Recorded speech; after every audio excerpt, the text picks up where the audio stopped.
Bill, I loved this breakdown. I know all of us are kind of focused on Twitter. There's a huge equity portion of that. But that's why Citrix is so interesting. That deal was made in a very different environment than the one we are currently in. Yeah, it was cut at the end of January when the Fed still was keeping interest rates extremely low, sort of the tail end of the zero interest rate policy. But it's coming to market now, and interest rates are extremely different. The high yield bond, average high yield bond is approaching 9% from something like 4%.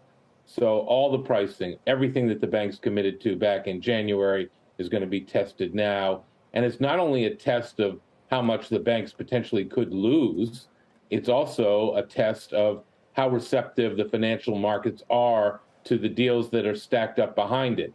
Deals like Nielsen and Tenneco that are about to be priced based on what happens here with Citrix. So this is a truly important moment, one of those rare moments that we get, frankly, in the financing markets. At the same time, Bill, this has effects for leveraged buyouts, right? And you could argue you're not really seeing as many of those in the current environment, and there is so much dry powder that private equity funds are holding on to. It may just lead to a different kind of deal, right? Right. It might mean a lot less leverage, more equity. I mean, we won't get to anything like what perhaps the Twitter deal, if it ever gets done, looks like, which is, 3/4 equity, which is close to insanity in terms of a deal structuring environment. But, this is 7 times leveraged. It's going to result in pricing that's going to, I think, surprise the market and is going to result in losses for the banks that committed to it earlier in the year. And as I mentioned, Nielsen, which is a buyout, and Tenneco, which is an Apollo buyout, both are going to be priced based on what happens here with the Citrix deal. So, Bill, give us a bottom line here. What does this mean for growth stocks right now that some investors think might get rescued by private equity? What does it mean for the IPO market as some might begin to test the waters of that?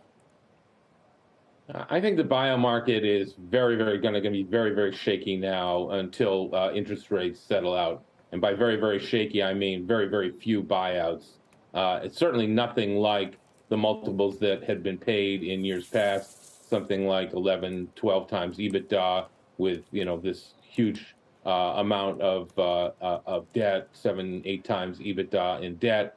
That's just not happening now. And it's not going to happen until people have a sense of how far the Fed is going to go raising interest rates. As for the IPO market, also quite dormant, perhaps with the exception of the Porsche deal that's lining up now.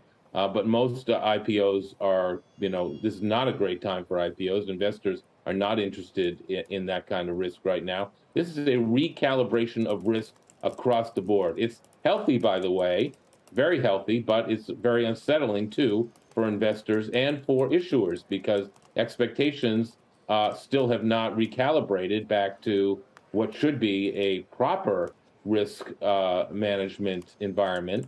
It's going to take time.